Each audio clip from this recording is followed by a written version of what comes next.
ရက်မြောက်နေ့ပေါ်ရင်းနေဖြစ်ပါတယ်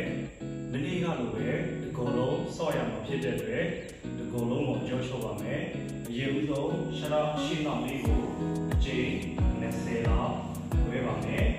အချိန်နဲ့တစ်ဖက်ကိုအချိန်20ပြီးသွားပြီဆိုရင်နောက်ထပ်တစ်ဖက်ကိုလည်းအချိန်20ဝဲပါမယ်ဘယ်ဘက်အချိန်20ပြီးသွားရင်ဘေးစား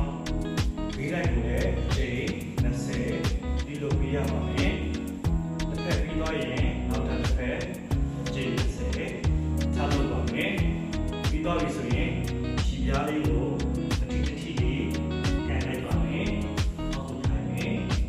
ဒီရရှောင်းစားမယ်ဆက်လက်ဆက်မှာ5 set လောက်လုပ်ရပါမယ်1 2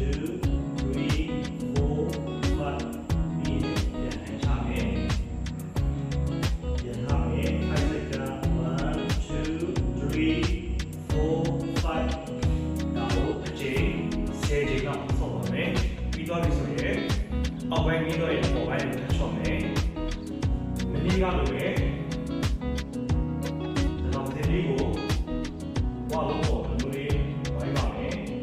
အရှိဘက်ကိုအချိန်20လောက်ဝိုင်းပါမယ်ပြီးတော့ရင်